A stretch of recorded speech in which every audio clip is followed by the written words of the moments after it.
WHIO News. Traffic and Weather Center is active. If news breaks, we'll break in. This is the Miami Valley's radio station, WHIO. Depend on it. All right, it's time. Can we get the show on the road? I've been waiting for it all day. And not a moment too soon. Listen to talk radio. This guy, Todd. Monday through Friday. 5 to 7. He's weird. Best thing on the radio.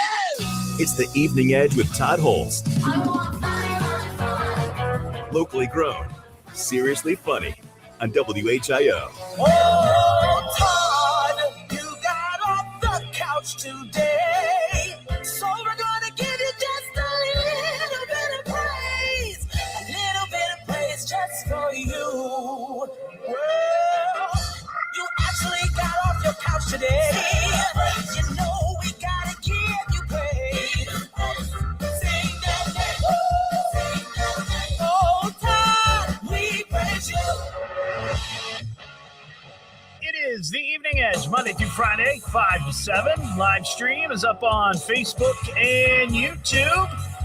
Well, here we are, another week. Hope you had a great weekend.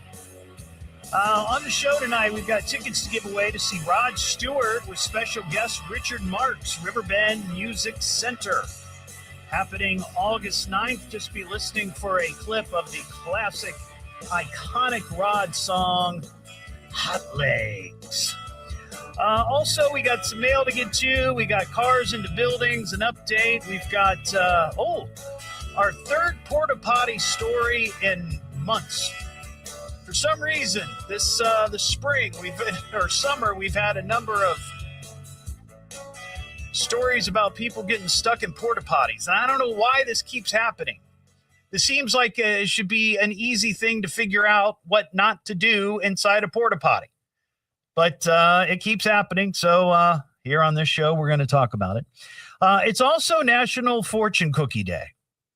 Now, if you didn't get a chance to have Chinese food today and get your complimentary fortune cookie, I have a big bag of fortune cookies.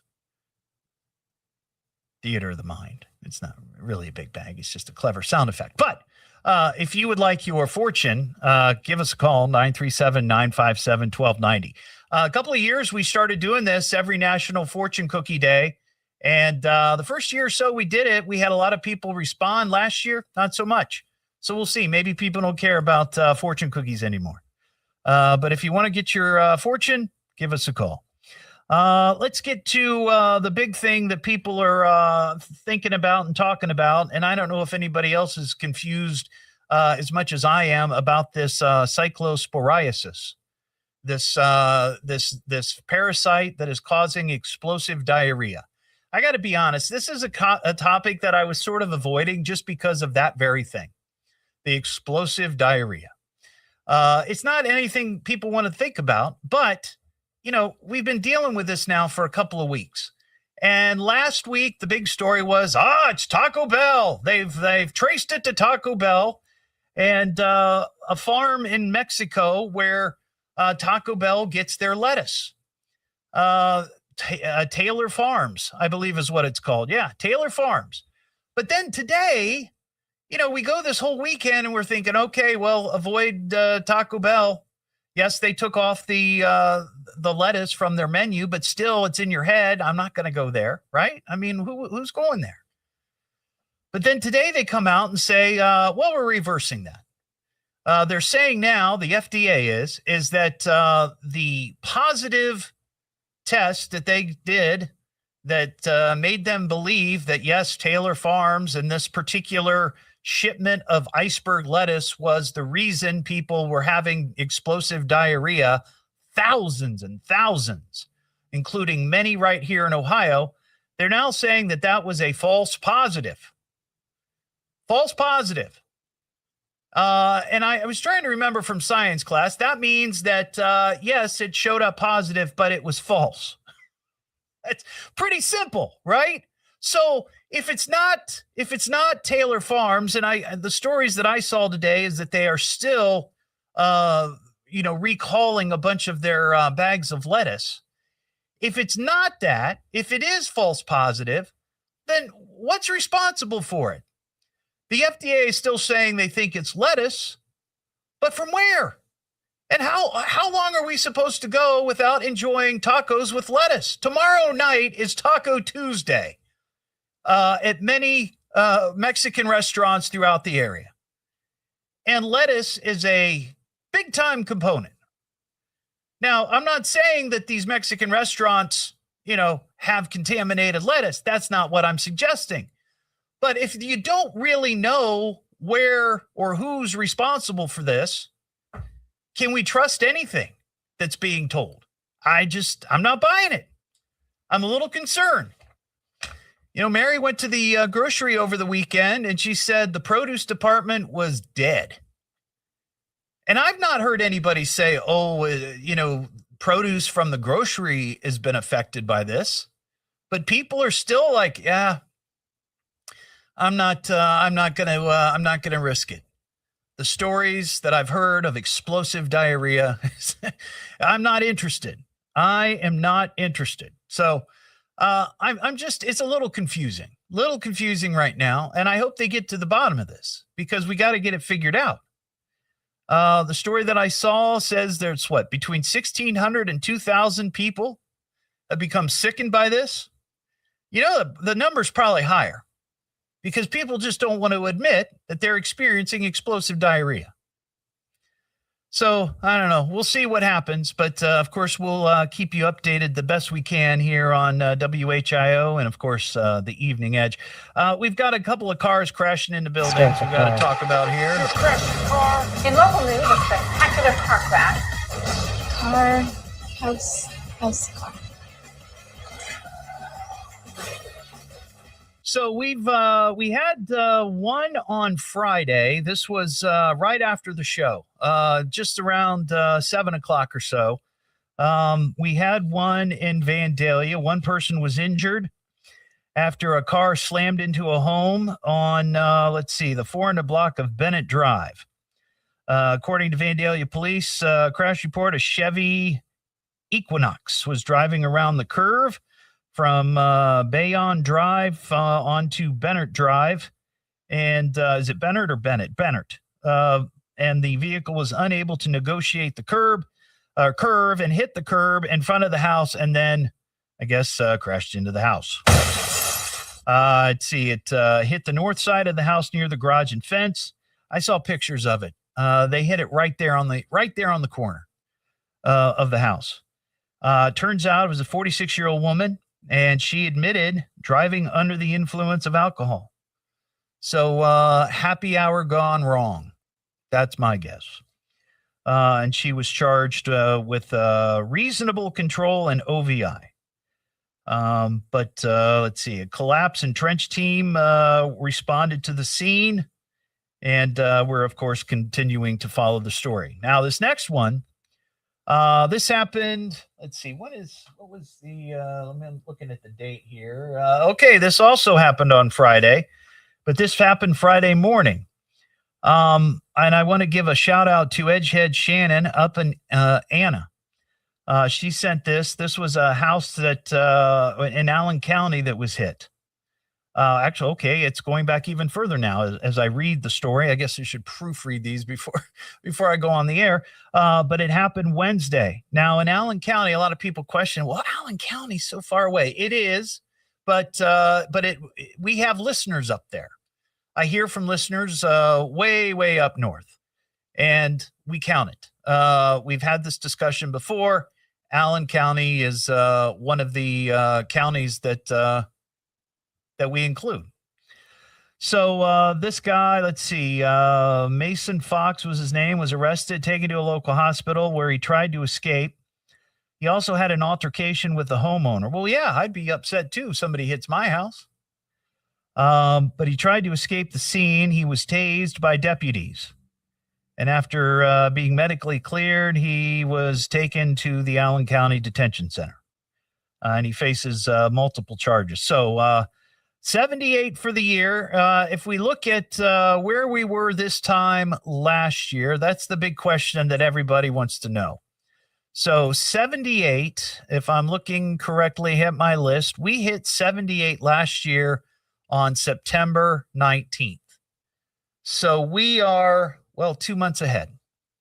2 months ahead of schedule, which is not good. I mean, if this keeps up, I think we're looking at like maybe between 140 and 150. That is where we could end up. So hopefully things will improve, but I'm not holding out much hope. 937-957-1290. We got some mail to get to quickly here. Pack up and Jello Jack, and it's time for mail call. Master, I have mail for you. The father. Oh, I'm a big fan of yours. The mail is here. Your hate mailbox is full. If you'd like to shoot me an email, it's eveningedgetodd@gmail.com. Hey, Todd, I have an idea for an Edgehead outing if you're up for it. I saw on Facebook that the Yellow Rose in West Carrollton is going to be hosting Midget Wrestling in August. Really? This isn't the first time this has been here. I believe Midget Wrestling came to the Greene County Fair a couple of years ago. But anyway, the email continues. I'm sure that will be a wild night, and for some reason, I think the Edgeheads would have a blast. I think they probably would. I've shared a link to the post. Maybe you could have some of the wrestlers on your show. Maybe call it Midget Mondays. That's not bad. That's not a bad idea. Gary in Miamisburg. Yeah, I got the link, and I want to say that it is going to be happening August. Let's see here. I think first week of August sometime. I had the link, and then I printed it out, and I forgot to grab it off the printer. But it's going to be the first week of August or so. But you can check it out if you're interested. That might be a fun outing. I think some people might be up for it. Hey, Todd, I keep seeing stories on WHIO.com about police asking the public for help identifying shoplifters caught on surveillance video, and it seems like a lot of them are coming from Walmart. Got me wondering, with all of the money Walmart makes, why don't they have better security measures in place at the X's to prevent more of this? I've always heard that Walmart's policy is to not physically stop shoplifters and to let them leave, but it seems like that means Walmart is essentially leaving the police and even the public through these surveillance photos in the news to handle their security problems. The police have plenty of other important things to deal with besides chasing down people stealing merchandise from a billion-dollar company.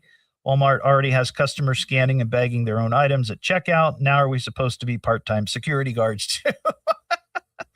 Just my 2 cents. Love your show, Lavonda and Fairborn. Well, thank you, Lavonda. That is an excellent question. Every week there seems to be, and I think it's like the Beaver Creek Walmart.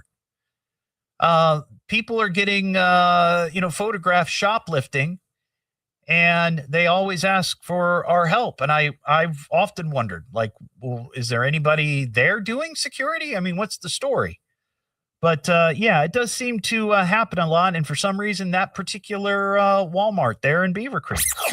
It's the Evening Edge with Todd Hollst. I love this show. It's fun to listen to. Locally grown. Here in Dayton. Seriously funny. He's a crackpot with wild ideas. I'm puzzled by the whole thing. On WHIO.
Trying to find the email I had with the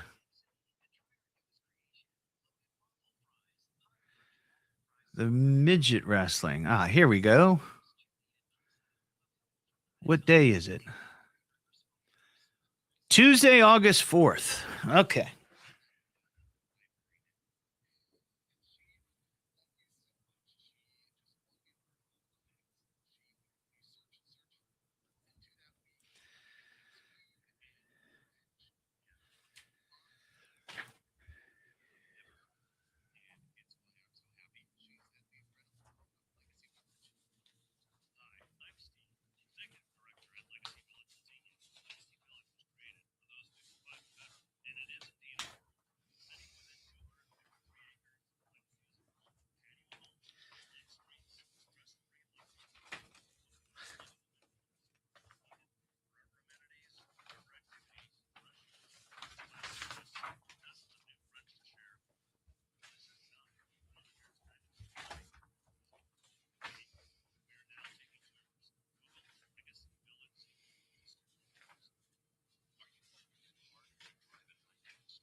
I'll be right back. Got to run to the printer.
to the Evening Edge with Todd Hollst on 1290 and 95.7 WHIO. I promise this will be fun. It's the Evening Edge with Todd Hollst. Locally grown, seriously funny on WHIO. Back here on the Evening Edge, Monday through Friday, 5 to 7, live stream up on Facebook and YouTube. That right there. That's right, it's Rod Stewart. If you'd like to go see Rod Stewart with special guest Richard Marks, be the sixth caller, 937-957-1290. We'll hook you up with tickets to go see the show. It's August 9th down at Riverbend. I'm trying to get some clarification. I had a story here at the beginning of the show that we had a car into a house in Allen County. And I was under the impression that this was Allen County, Ohio, but it turns out this was Allen County, Kentucky. So, yeah, that doesn't count. That's not in our listening area. So we're stuck at 77. Strike number 78 from the list. We're back at number 77. Also, I got more details in regards to the email that I received about Midget Wrestling. This is happening at the Yellow Rose on Tuesday, August 4th. It's called Little Mania Wrestling. Tiny Wrestling, the shortest fight of them all. It's 18 and up. Doors open at 6. That would be kind of a fun outing, an Evening Edge outing. I think the Edgeheads would enjoy it. Well, I'll take a look. We'll see. It's the Evening Edge with Todd Hollst. I love this show. It's fun to listen to. Locally grown, Here in Dayton. seriously funny It's a crackpot with wild ideas. I'm puzzled by the whole thing. on WHIO.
Yeah, sorry about that, folks. I guess I just misread the email or the message I got.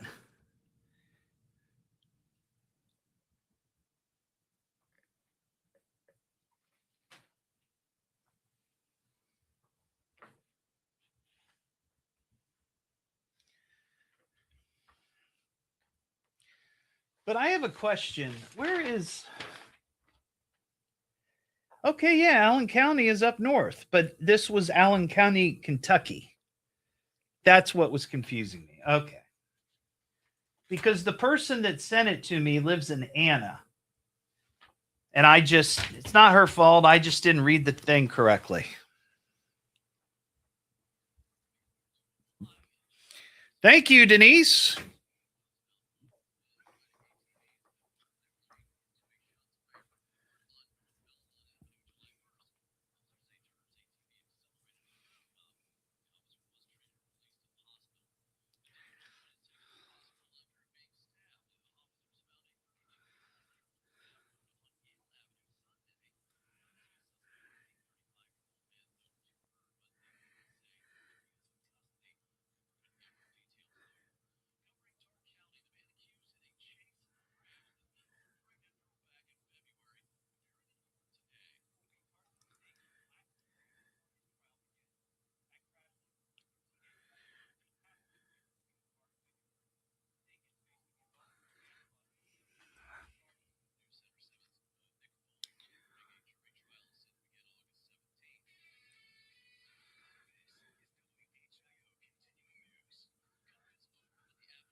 Oh my God. What a horrible story. This is crazy.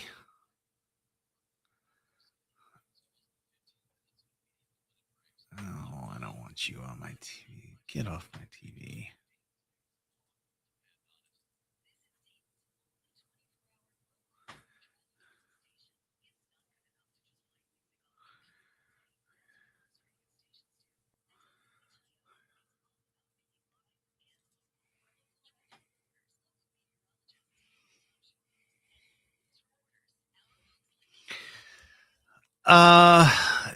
So here's the story. I just had it. Hang on.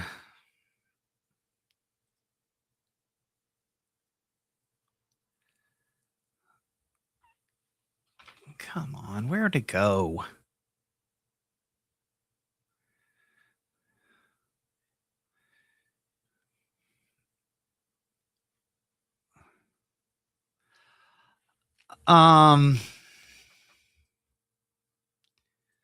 History. Hang on.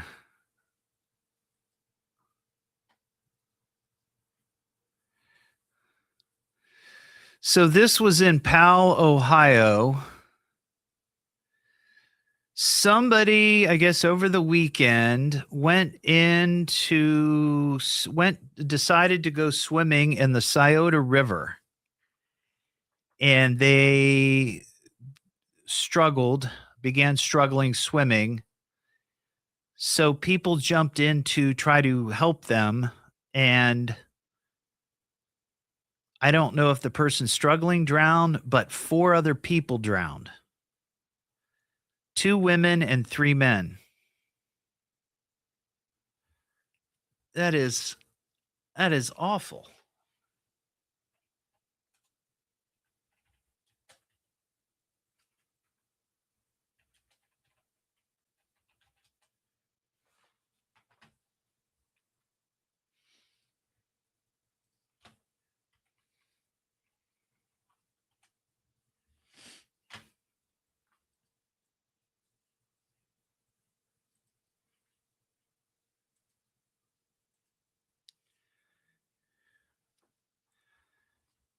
Jeez.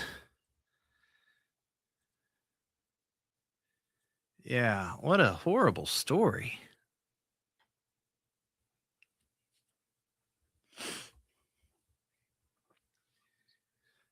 I've been searching. Oh, sorry.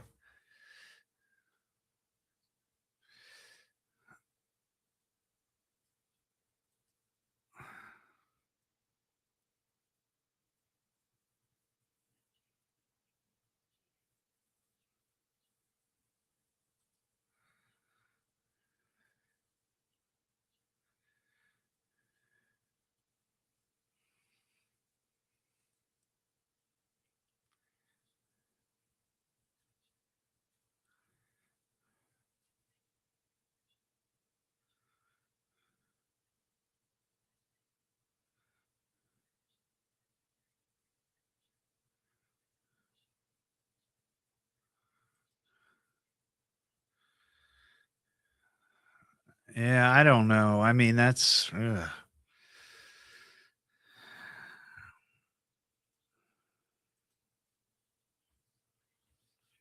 The WHIO News Traffic and Weather Center is active. If news breaks, we'll break in. This is the Miami Valley's radio station, WHIO. Depend on it. And now, with your permission, I'm going to do my stuff. Could this day get any more fantastic? Let's get on with it. It's the Evening Edge with Todd Hollst. Locally grown, seriously funny on WHIO. Back here on the Evening Edge, Monday through Friday, 5 to 7. Live stream is up on Facebook and YouTube. During the break there, I was chatting with the folks on the live stream. I just saw a story on WHIO.com, just terribly tragic. So over the weekend, there were a group of people that, this was in Powell, Ohio, which is north of Columbus. apparently they had gone down to the Scioto River to fish. And one of the people in the group was a number of adults and a couple of children. One of the people in the group decided to go swimming in the river.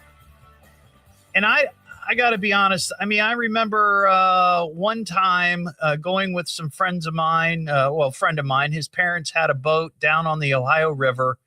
And we went down there and spent the night on the boat. The only time I've ever spent a night on a boat like that. It was just like a little, they called it a mini yacht, but I don't know if it was a mini yacht. But either way, we swam in the Ohio River, which not something that I would ever do again. Not a fan. But these people were fishing. Somebody decided to go swimming. The person got in the water to start swimming, and then they started to struggle. And then, one by one, people tried to jump in to save them, to save this person. And today, they pulled out the fifth deceased person who drowned in this incident. And the authorities became aware of it because the two children, I guess, who were maybe the only survivors, they were spotted running on a road nearby, and a bystander called the police to report these kids, and that's how they found them. So somebody, an adult, I'm assuming, because they pulled out 2 women and 3 adult men. So 4 people jumped into the river to try to save this person who was struggling, and they all died. And I'm assuming it doesn't say there were any survivors found. So what a tragedy. What a tragedy. That is just horrible. Man, oh man. The idea of swimming in rivers, I've just never been a fan. I remember going canoeing on the river. One of the rivers, I forget which river it was, somewhere down eastern Ohio with a bunch of people in a church. It was a church group. We didn't really swim. We floated. And then I went whitewater rafting many years ago on the New River. And we did sort of end up swimming, going down the river, down the rapids. But I wouldn't do that again. It's the idea of there's too much debris and things in the river that you could get trapped under. That was the biggest concern, right? Is you get trapped under a log or branches or rock or something, and just awful. 937-957-1290 is our number. I'm curious if anybody went to go see the Odyssey over this weekend. Zach, did you go see the Odyssey? You did? Well, get on the air. My producer, Zach. Hello. Hey, you went and saw the Odyssey. I did. And what'd you think of it? Was it an epic experience? I thought it was. I liked the movie a lot. I read the book in high school, and I thought it was cool seeing it redone. Right. I didn't read the book in high school, but I'm familiar with the story. And the things that I'm hearing is that Matt Damon is just incredible in this. Would you say that? Yeah, I thought it was a pretty good job there, Yeah. I like the movie a lot. I've heard a lot of bad reviews about it, honestly. Really? A lot of my friends have talked like they didn't like it. Really? Yeah. Well, I know that I think the budget was like between 250 and 300 million or something like that, crazy. And it had a pretty good opening, but it finished, I think, 3rd for big openings this summer behind Toy Story and the Super Mario Brothers movie. Yeah. Yeah. So, well, I'm sort of interested in going to see it because I know it was shot on IMAX, and I watched a video over the weekend on how they project IMAX in an IMAX theater, and it's like really, really complicated. At least what I saw. This was a factory, or I guess it would be called kind of a factory, but it was an IMAX factory / studio where movies directors could come in and watch the rushes of their film, the dailies, that were shot in IMAX. And the film has to travel like hundreds of feet to be, projected on this big screen, which is not the typical, many of us remember going to a movie theater and seeing the projectors, and it's just like a big reel of film. It goes up there, you loop it, and it goes. Not with IMAX. It's some other different contraption. It's kind of interesting, but anyway, well, I'm gonna have to go see it. We've got some world record news to talk about here. Guinness World Records America. A new record! He's setting a new world record! You're looking at a guy who's gonna set a new world record. That's another world record! If you've listened to this show with any regularity, one of my great dreams is that I would love to be able to set a Guinness World Record. And I'm always on the hunt for something that I could easily do that wouldn't take a lot of training, that wouldn't put my life in danger, and doesn't require too much physical strength. That's sort of the parameters for setting a record. But this one I feel like I could do. When I was growing up, one of my favorite nights for family meal was when Mom would make macaroni and cheese and fish sticks. Love me some fish sticks. And I'm pretty sure that even at a young age, I could put a dent in a box of fish sticks. 32-year-old British father of two recently made good on a vow to his kids and on national TV to break the world record for eating the most, they call them fish fingers in Great Britain. We call them fish sticks, but his name is Nathan Davies. And the challenge was to eat as many as he could in 60 seconds. 60 seconds. Now, how many do you think he ate? When you think about this, think of the time when you had fish sticks. They're not terribly huge, right? You could probably, if you were really trying, you could probably chew and swallow like in 3 or 4 bites, 5 bites. If you're really focused in. He downed 15. 15. And that doesn't seem like a lot. I mean, I feel like you would start out with a fistful of fish fingers or fish sticks. You could have 5 of them right there and you just right in your mouth. And I feel like that's very doable. And I'm surprised that the record is 15. Now, I know it's only 60 seconds, but I don't know. I feel like I could do that. I feel like I could at least do 15. I could probably do more. But I don't know. He says he chose fish fingers for the challenge because they're a staple in his household thanks to his 2 young kids. It's funny. I've talked on the show about the fact that my wife, Mary, does not like seafood. She is no fan of seafood, but she told me she used to eat fish sticks all the time when she was growing up. There's something about the fish stick, I guess just because it's fried, that somehow made it palatable. It didn't feel like real fish. But anyway, this guy has set a world record for eating fish sticks. 15 and 60 seconds. I bet I could break that. This other story, we've had a number of stories over the last few months about people getting stuck in outhouses, or not outhouses, porta potties. People getting stuck in porta potties. And there's always the question, like, well, what happened with this? It's not that they get stuck inside, like the door jams and they can't get out.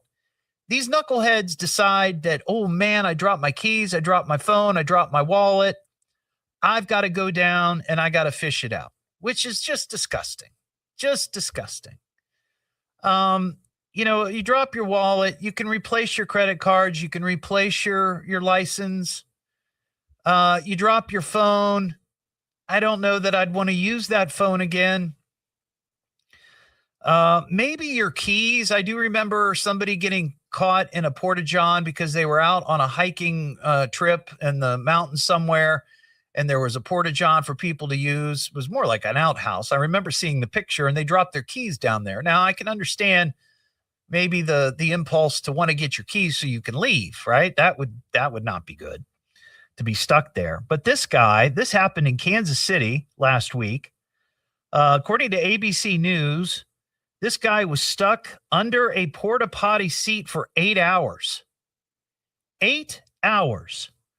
Firefighters had to cut him loose. Here's what happened. The guy was at a World Cup linked event, some sort of viewing party. He went to use a porta-john, apparently the night before. And according to this guy, he told police that he dropped a bottle of Mountain Dew and then decided that night to go and retrieve the Mountain Dew. And it was at night, so he gets stuck. The next day, the company comes to remove the porta potties after the event. The guy who shows up to do that notices that one of the doors are locked. So he knocks on the door and he hears somebody inside. And he's like, you got 10 minutes to get out of there because I got to take these back to the shop and clean them. Well, he couldn't get out.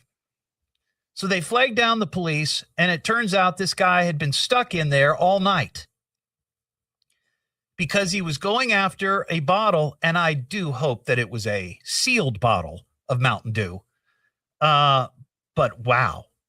And what is it with people getting caught in we keep getting these stories. This seems like it should be an easy thing to figure out, you know? What am I listening to now? What is this? It's the Evening Edge with Todd Hollst. It's education, it's entertainment, it's fun for the entire family, and it is the most American thing in all of America. Locally grown, seriously funny on WHIO.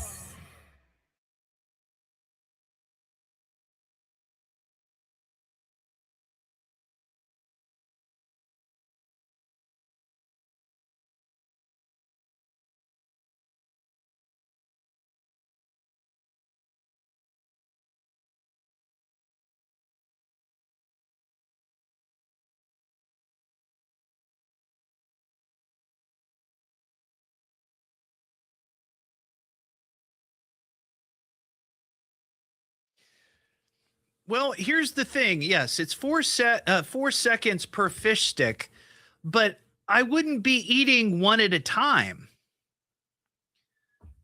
You know, those fish sticks are not very big. I think it would be,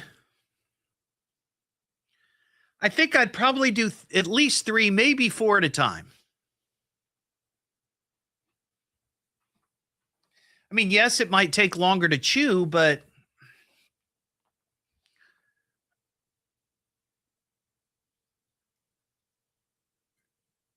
I mean, let's just break it down. If you did 5 every 15 or every 20 seconds, and then on the last one, you jammed a 6th one in there, you would at least tie the record. This might be something I would try.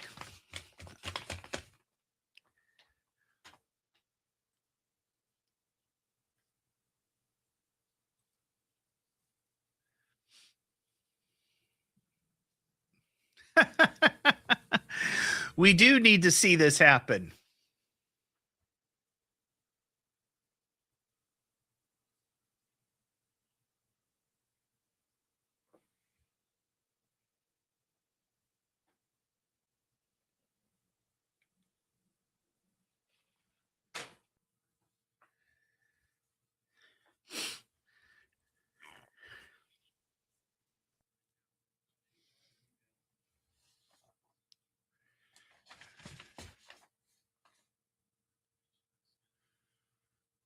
Ooh, Wednesday, it's only going to be 73.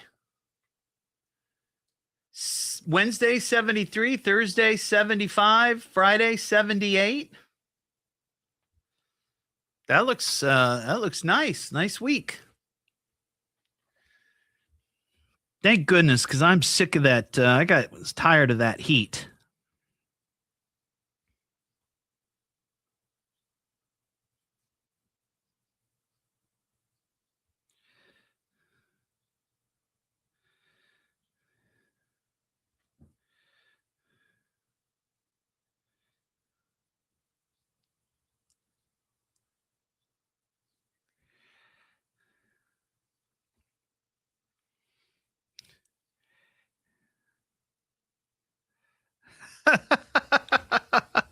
Heather, I love that. He's all talk, no action. I tell you what, that Todd's all talk and no action.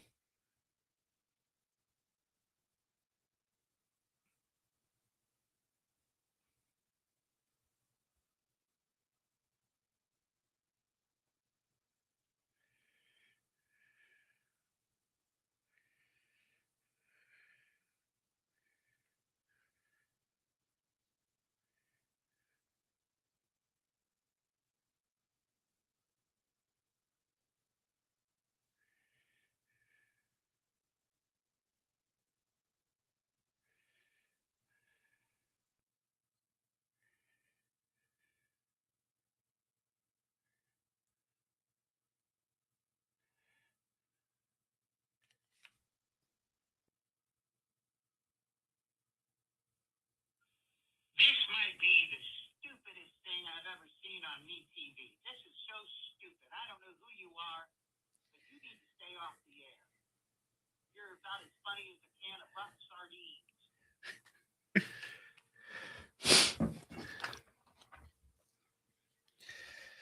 Now, see, I think I would want to get different brands and find out and compare. I want to compare them. Like, which ones have less breading?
Todd Hollst on 1290 and 95.7 WHIO.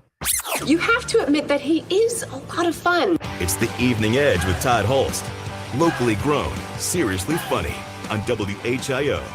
Back here on The Evening Edge, Monday through Friday, 5 to 7. Live stream up on Facebook and YouTube this weekend. It's going to be a wild, crazy night or weekend.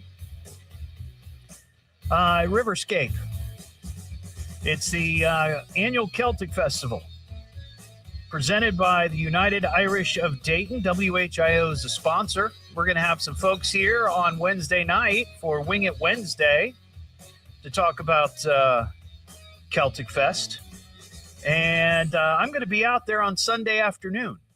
Not sure what time. I'll let you know as we get closer. But WHIO has a stage, and there's going to be music performed. I was out there last year, introduced a few of the bands, and it was a good time. They keep all the folks doing the stage introductions lubricated with Guinness or any other beverage of your choice. So it's always a good time. But it runs Friday night 5:30 to 11, Saturday 11:30 to 11 p.m., and then Sunday 10 a.m. to 6 p.m. And it's free to get in. Once again, it's Celtic Fest down at Riverscape Metro Park. What am I listening to now? What is this? It's the Evening Edge with Todd Hollst. It's education, it's entertainment, it's fun for the entire family, and it is the most American thing in all of America. Locally grown, seriously funny on WHIO.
Wonder if we should have a news feature for Port-A Potty stories.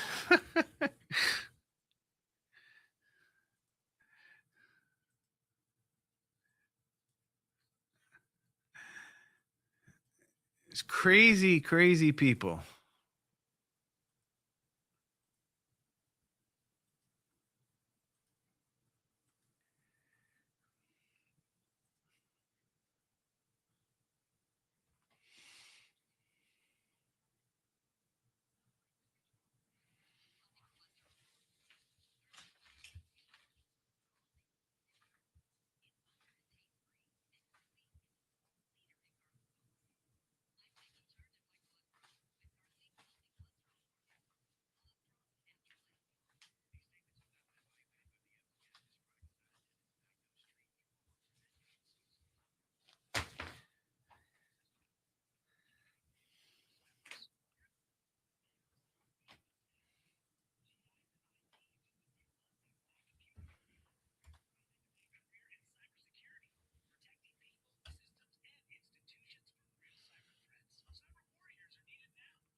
Yeah, that's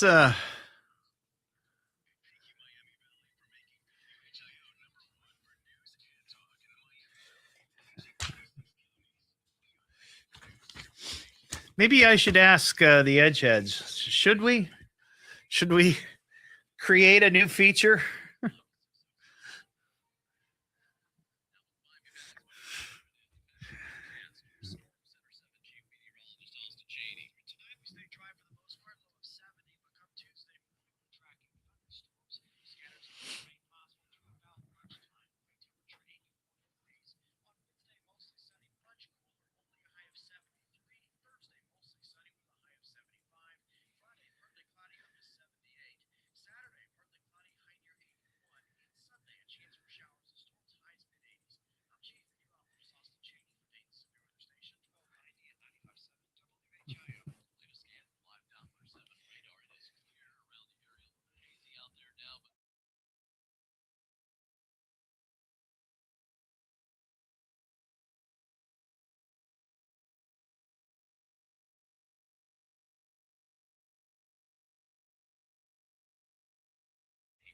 That's all.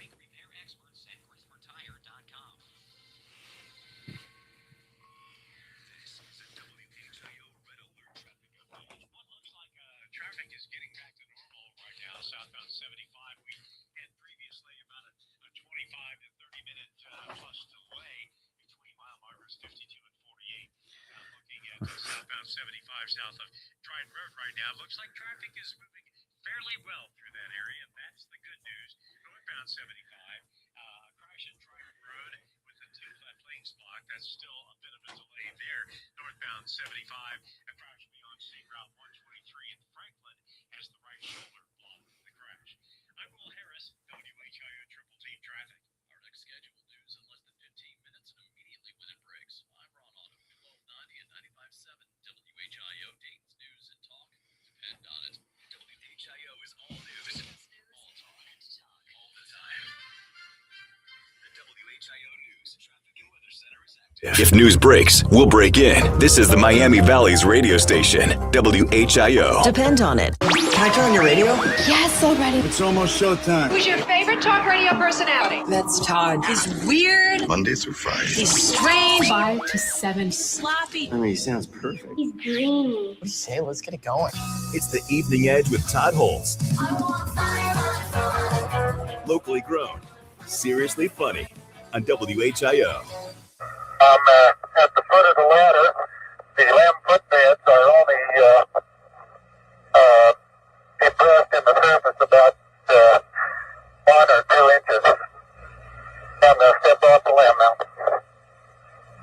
One small step for man,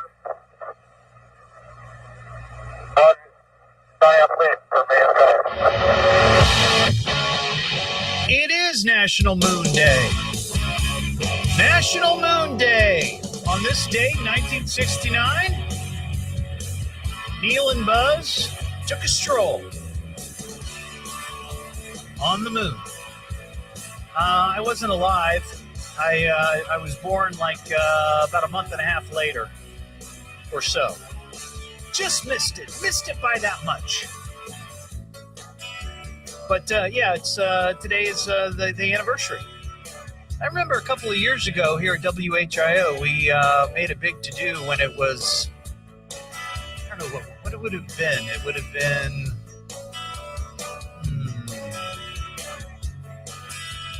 50 or 60, I can't remember. We had a big movie screening down at the Plaza Theater. That was kind of fun. But yeah, and I'm always curious, and I don't usually talk about controversial things, but that's one of those weird sort of conspiracies that people banter about whether or not we actually went to the moon. I think people get confused with that movie, Capricorn 1. Remember that movie? Late 70s, they faked a flight to Mars. Forget who was in that film, but yeah, I've had a few conversations with people like that over the years.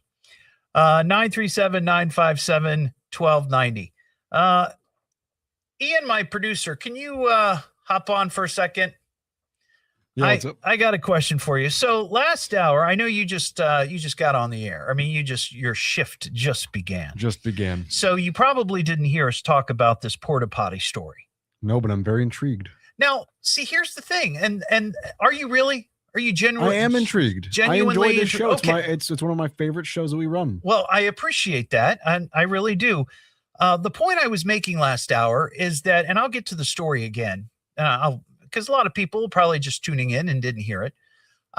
We've had a number of stories over the last few months, and really over the last year or so, that involves people getting caught and stuck in porta-johns. And happens to the best of us, man. But not because the door gets jammed. It's because they decide to climb down into the goop to get whatever it is that they dropped. Cell phones, wallets, keys. This isn't the trash compactor from Star Wars. No. You don't have to go down there. Exactly, but this keeps happening. We keep having stories like this. And my thinking was, should this become a new feature on the show? Porta Potty Patrol. Yes, but this is what I'm talking about. Like, we have all kinds of weird features, crazy Florida man stories, Ohio man. Yeah. We got teachers acting badly. We've got animals attacking. Have we all these different sort of categories and features that people, I guess, they find entertaining. The plunders from the porta potty. Yeah, so this is what I'm thinking. Should we do this, and what should we call it? I think that's a great idea. I think that'd be fun. Because here's the story, since you missed it, and I'm sure others have missed it. This happened in Kansas City last week. There was a guy that was at some sort of World Cup related event, like a viewing party, maybe out at a park or somewhere, and they brought in a bunch of porta potties for people to use who were at this event. The night of the event, a guy goes into the porta potty and apparently drops a bottle of Mountain Dew and decides to go down into the porta potty hole to get it. Well, he gets stuck. And according to ABC News, he's there for 8 hours. 8 hours inside of this porta potty. That smell is in his pores. Yes. It's seeped into him. It is a part of him now. And the only way he got out, how he was found, is that the next morning, by chance, the company that takes care of the porta potties came to pick him up, to take him to be cleaned and, and taken to somewhere else, right? The event was over. The guy shows up to get him, and he sees that one of the doors are locked. So he bangs on the door and says, you know, he hears somebody in there and says, you've got 10 minutes to get out. I got to take these back. Well, the guy can't get out. He says, I'm not coming out. I can't get out. I'm not coming out. Whatever. So the worker flags down a cop that he sees. The cop comes over and they figure out that, oh, he's actually stuck in there. Oh my gosh. So they were able to get the door open, but when they opened it, nobody was in there. They didn't realize that he was down in the goop. It's the nicest way I can put it. The goop. And his head sticks up through the hole in the toilet seat. You know what that reminds me of, unfortunately? Whack-a-mole? No. And anyone who has a youngling will recognize what this is. It reminds me of a skibbity toilet. Ah. The head popping out of the toilet seat. Ah. That's the only thing I'm imagining right now. I've never seen that, but I'll take your word for it. I'll show you later. But we'll have a hoot. But they finally got him out. They had to cut him out because he was stuck in there.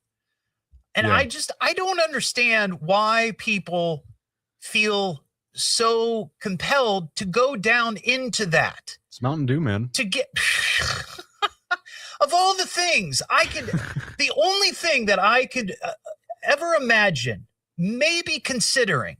Your phone? No. Oh. Car keys. Yeah. Car keys. No. I don't. It depends on the circumstance. I would call someone and have them get a reacher and go get it. Okay. For me. Okay. But see, that's different. That's different than jumping down there. Yeah. I mean, falling down. It has to be something that you're too embarrassed to get help for. Yeah. See, I can see. Leave your wallet. Leave your phone. I know that they're expensive, but I would not want to use that phone after it's been in the goop. Right? Sunglasses, forget about it. Reading glasses, forget about it. Maybe car keys, because the story that I have, here's the thing, the story that I referred to, this was like last year. Somebody was out on a hiking adventure somewhere out west in the mountains. And they went into an outhouse along the trail to use the restroom, and they dropped their keys. So they tried to get them, and they ended up getting stuck, because the last thing you want is to be out in the mountains, out in the desert, or wherever the heck they were, and not being able to get out of there. Right. Or to be able to leave. You dropped your keys, then what do? Maybe they even dropped their cell phone. That might have been part of the story. I have to go back and look, because you would think, like you said, if you dropped your keys, we'll just call somebody. I would be worried that though maybe in the mountains there was no cell service. In the mountains, I would be worried that there were little rodents and critters in that little hole. Oh, well, yeah. That's what I would be worried about. Yeah. But I feel like this could be a popular feature on the show, because the reasons why people would do this okay, so we have the young ears warning, right? Yeah, we do have we should probably also make a gross warning. Oh, a gross. Oh, this is a gross story. If it's something, if you're queasy, if you get queasy easy, then no. Hold on. Do we have one? I think at some point I may have done that. Because every time we do a porta potty, segment, I feel like we should play. That's not a bad idea. I don't know where it is. I'll have to find it during the commercial break here. All right. But yeah. I think, and we need a good name for it too, though. Yeah. It can't. We play the gross warning, but then we play the open. But we need a name for it. I like porta potty or plunders from the porta potty or something like that. I like plunder. Plunder's a fun word. Plunder is a good word. It's a fun word. Yeah. Porta potty plunders. Something like that, man. Yeah. We'll workshop it. Yeah. Let's do that. Please identify yourself. It's the Evening Edge with Todd Hollst. Well, who is this guy? Where did he come from? Maybe he escaped from the circus. Locally grown, seriously funny. I mean, this guy is something else. That's for you. Keep listening to the radio. On WHIO.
Everyone thinks I'm a dummy, but I don't care if they say that. They're just dumb and crossy and poo-poo.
In New York City, while the latest at 6:30. Now back to the Evening Edge with Todd Hollst on 1290 and 95.7 WHIO. So what's wrong with having a little fun, huh? It's the Evening Edge with Todd Hollst. Locally grown, seriously funny on WHIO. Back here on the Evening Edge, Monday through Friday, 5 to 7, live stream up on Facebook and YouTube. Well, I found the gross open, Ian. We could play this whenever we do a story about the outhouse. I did get a message from Edgehead Rusty. Plunders of the Port-A Potty Pirates. And I kind of like the use of pirates in there. Because pirates are risky and they would go for, treasure that maybe has fallen into the wrong hands. I kind of like that, but here's the warning. It needs a little bit of work, but here it is. Oh, man, that's gross. That's gross. That's gross. That's so gross. Hey, that's gross. Gross. You are right. That was gross. Grossy and poo-poo. Yeah, that would work. That would work. 100%. I think it needs some zips and zaps in it. Some sort of music bed. Yeah. Let's hear it one more time. Okay. Oh, man, that's gross. That's gross. That's gross. That's so gross. Hey, that's gross. Gross. You are right. That was gross. Kind of has something in there. Yeah, it already has There's like something. some trumpets in the background. That would work. You should put some like it's very juvenile, but you should put some farts in there. Fart sound That might be effects. going too far. No, you don't think so? Yeah. All right. I would play this. Oh wait, let me try that again. Yeah. Oh, that's a good great one right Yeah. there at the Yeah. end. Yucky. Larry and Huber, what's up, Larry? Hey, I love what you're doing there. Oh, thank you. That's the wrong one. Here you go. I got an outhouse story. Well, it's not an outhouse. It's a 12-holer for at the Boy Scout camp in somewhere in Indiana. Okay. I was there by myself. You know, the kids went out hiking and stuff later. Yeah. And I was wandering around, had some firecrackers, threw a firecracker in one of those holes, and it ignited the methane in that well. And all it shook the building, and all 12 toilet seats flipped up and stood at attention. Wow! And there were it was like 12 jets turned into afterburners. There was, flames that were about they were 2 feet high shooting out of that thing. Wow! You're lucky nobody was in there. Well, I made sure. Yeah. That's a good one. Thanks. Oh, are you talking about looking for something? Somebody looking for their watch or something? Yeah. Forget that. No, Just but leave that it was in there. Leave it in there. Yeah. That was an impressive explosion. Yeah, I appreciate your call, Larry. Let the archaeologist 1,000 years from now find your gold watch or your cell phone or your keys, because at some point there will be an archaeologist that probably will go through that, right? It's the Evening Edge with Todd Hollst. With Todd? Okay, yeah, he's a lot of fun. Locally grown, seriously funny on WHIO.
Do the doo-doo.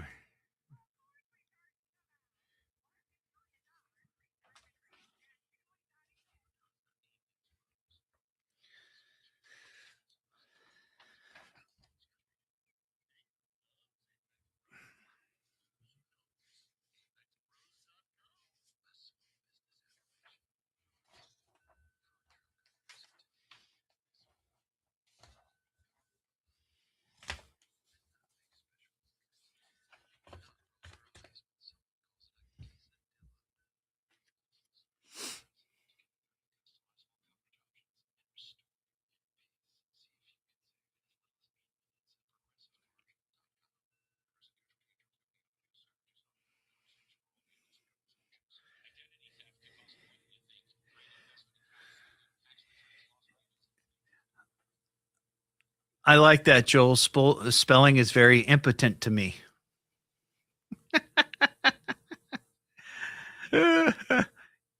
Impotent. Impotent. Impotent. Isn't that impotent? Yeah.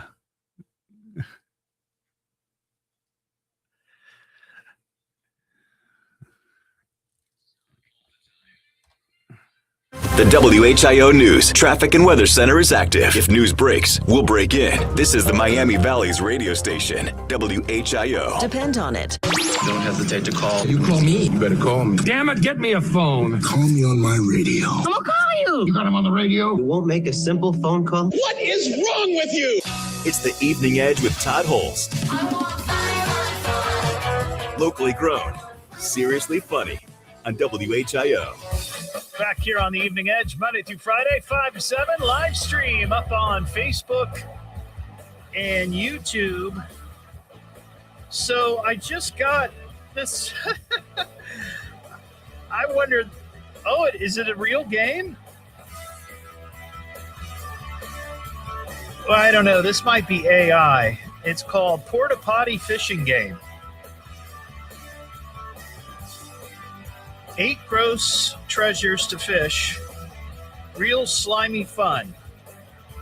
Cell phone, keys, hairbrush, watch. Oh, Edched Colleen just sent me this, and she just messaged me. I just created it. AI. Food, handbag, teddy bear. That's actually a pretty good idea. It's sort of like along the lines of Operation. Remember the game Operation? You had to go in and you had to pull little plastic pieces out of the body, the guy on the operating table. I like this idea, Colleen. I think you need to run with it. Port-A Potty fishing game. Fish it out if you dare. Can you reel in the grossest treasures? I love that. That should be a game. Somebody, Colleen, get on that. Get on that. 937-957-1290. Here's a crazy story. This sounds like the plot of a movie. Being switched at birth. Like this would be an ideal plot for some crazy movie. 2 men in North Dakota discovered that 38 years after their births, they'd actually been accidentally switched at birth at Unity Medical Center in Grafton, North Dakota. The discovery came after Kyle Bylin took a DNA test as a Christmas gift and was connected with a biological relative, leading to DNA testing that revealed that he and a guy by the name of Jeremy Morrison had been raised by the wrong families. Wow. The two were the only babies born at the hospital on June 26, 1988. So on that day, they only had 2 babies born, both boys. You couldn't keep them organized, or you couldn't keep them straight.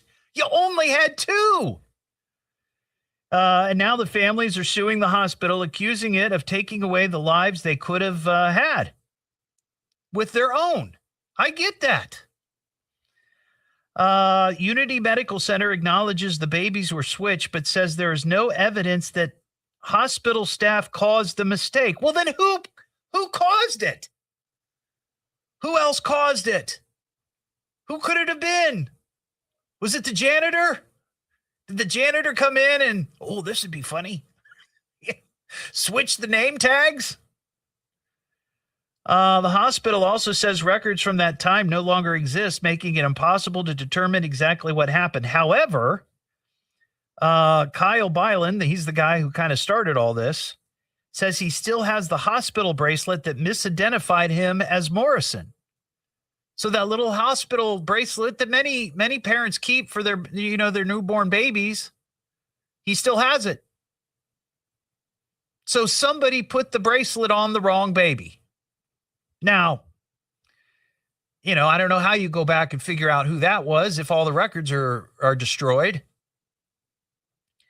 The revelation has been emotionally devastating for both families. Kyle's parents say they still consider him their son, but they feel they lost decades of memories that could have been shared with their biological child. Jeremy, however, says the discovery does not erase the love and experiences he had growing up with the family who raised him. I get that because I'm adopted. I've talked about this on the show. I'm adopted. And I've had a terrific life, and I had great parents and a wonderful childhood, and I couldn't be happier. But then back in 2015, 2016, I found my biological father or family and father and mother, her family. She had passed. But I appreciate from their standpoint because, they revealed to me that after I was put up by adoption or for adoption, that immediately they regretted it. So they missed out on, having me in their life. So I understand them from both sides, 100%. Both men have met their biological parents, describing the encounters as emotional and complicated. Yeah, I've went through kind of the same thing, not being switched at birth, but, sort of contemplating the path not taken. Because my mother, my birth mother, lived in Greenville. And I think, if I'd been not adopted, I would have grown up in Greenville and not Beaver Creek. And just had a whole other different, experiences in life on many levels. The families are now navigating the new relationships while trying to honor the families who raised them. Cases raise questions about identity, nature versus nurture, and how a single mistake decades ago changed the course of multiple lives. Yeah, that is crazy. I can see that. And here's another weird story. This happened in Phoenix back in February. Medics responded to the report of an 18-month-old boy found unresponsive in a backyard pool. So this 18-month-old boy was declared dead at the hospital. Terribly sad. But hours later, this 18-month-old boy was discovered alive and breathing in a hospital morgue. According to police records, first responders rescued the toddler from the pool and performed CPR before taking him to Mercy Gilbert Medical Center, where he was pronounced dead about an hour later. Police say officers had noticed possible signs of life multiple times, but the child was still moved to a hospital, quote, cold room. The doctor apparently told the police officers, "Please do your thing and let me do my thing. I went to medical school for a reason." So this doctor was like, "Get out of my way. This is my turf." About 5 hours later, members of the medical examiner's office found the boy breathing and rushed him to another hospital. He survived and has since been released, though he reportedly faces a long recovery requiring therapy. The incident has raised questions about the hospital's handling of the case. The doctor involved has not commented publicly, though the attorney says there are many more medical factual details that have not been reported. Of course, he's trying to cover. Mercy Gilbert Hospital said it conducted a review of the care provided and called the situation heartbreaking. Well, of course. Meanwhile, police are recommending negligence charges against the boy's parents, citing concerns including open access to the backyard pool and a reported smell of marijuana inside the home. Wow. Just making this situation even worse. Prosecutors are reviewing the case. The case follows other rare incidents in which people were mistakenly declared dead, including a 2020 case in Michigan where a woman with cerebral palsy was found alive inside a body bag, gasping for air after being pronounced dead. That family got $3.2 million. Man, some crazy stories there. We got some food news. Hey, I'm kind of hungry. Who's got the food? Well, what's your favorite food? No flavors your food. This is a lot of food. Isn't it glorious? How you get so big that you food of this kind? This is so scrumptious. Well, we got a couple of food items here. The first one, the first time in a decade, Reese's Pieces is expanding its lineup. They have something new. It's a new, launched July 17th. Has anybody tried the new Reese's Pieces with chocolate cookie?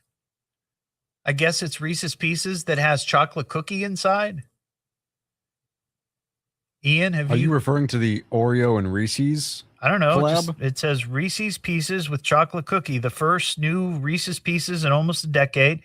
Pairs the brand's signature peanut butter with a crunchy chocolate cookie center for a poppable snack. Interesting. Yeah. Let me look this up real quick. Let's see. The Reese's Pieces with chocolate cookie launches on July 17th in standard pouches with king-size packs coming later this year. While you're looking that up, chew on this. Buffalo Wild Wings has found a new way to make wings crackle. You ready for this? The chain is introducing Poppin' Ranch, what it calls the first savory ranch popping candy. So this is a mix of ranch, the flavor of ranch dressing, and Pop Rocks. Instead of satisfying your sweet tooth, the packet delivers bursts of ranch flavor followed by the familiar snap and crackle of popping candy. So you can walk around with, instead of Pop Rocks, ranch. Fans can sprinkle Poppin' Ranch directly onto wings, stir it into ranch dressing, and add it to just about anything on the Buffalo Wild Wings menu. I think we're starting to lose the plot when it comes to food. Yeah. We've just gone overboard. I think we're kind of just doing too much now. Yeah. Poppin' Ranch launched nationwide today at participating Buffalo Wild Wings. You can get it, I guess, to go for 99 cents per pack. I'm going to have to swing by and get some. It's been a long time since I've tried Pop Rocks. I thought they went away, but I guess it's back. Pop Rocks are back, or maybe they just never left. And then lastly, I didn't know people were doing this. It's been a long time since I've had a Capri Sun, but I remember when I was growing up, we always had Capri Sun in our refrigerator. They're putting a sweet spin on a classic summer tradition, and I don't remember doing this. I guess people will poke a hole in the Capri Sun and then put it into the freezer, and it sort of becomes this icy, slushy, tasty summer treat to cool you. But now they're releasing these giant Capri Sun straw pops. So I guess you no longer have to make your own. You can buy these. I see. It's these straws. These yellow straws. And I guess you put the Capri Sun in there, and it turns into a giant popsicle or something. Huh? You can get them at Walmart, $5 a pop. But there you go. I'm gonna have to try the Pop Rock Ranch. You're not gonna try it? He is like, nope, I'm out. What am I listening to now? What is this? It's the Evening Edge with Todd Hollst. It's They could education, do that it's with blue entertainment, cheese. it's fun to the entire family, and it is the most American thing in all of America. Thousand Locally Island. grown, seriously funny on WHIO.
Dayton's news and talk. From the birthplace of aviation, WHIO, Dayton, Springfield, WHIO-FM, Pleasant Hill.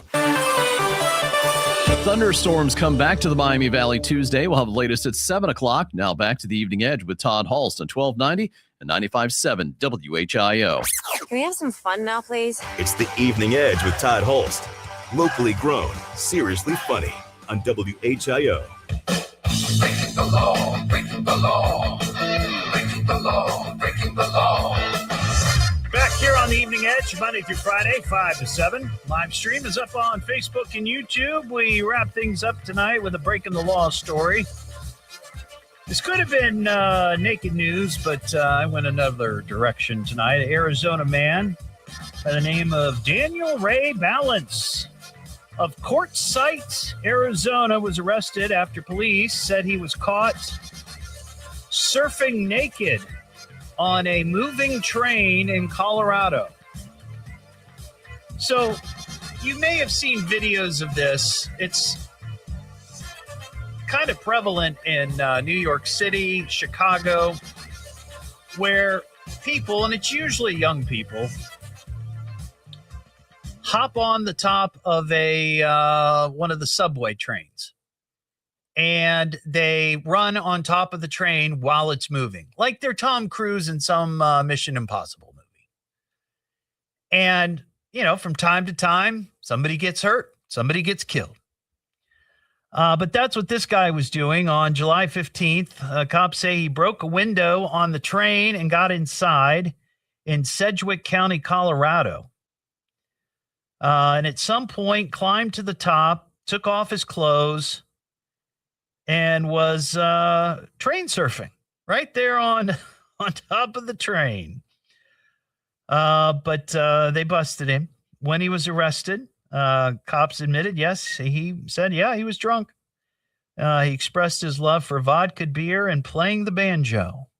So I didn't see, I saw his mugshot, didn't see any video, but I'm sure there's probably some video out there somewhere. Not that I want to see a naked guy surfing on a train, but it might be kind of amusing to look at. Well, there you go. That's the show. Thanks for listening tonight. You can get the podcast of the show at Evening Edge Todd at, well, just eveningedgetodd.com. And you can also send me an email if you like something you hear on the show or something you observed you want to share. eveningedgetodd@gmail.com. Don't forget the Celtic Festival this weekend. WHIO is one of the sponsors. We're going to be out there throughout the weekend. I'll be there sometime Sunday afternoon on the WHIO performance stage. And I will be introducing bands. So if you're out and about, please say hello. Have a great Monday night. We'll talk to you tomorrow just after 5 here on the Evening Edge.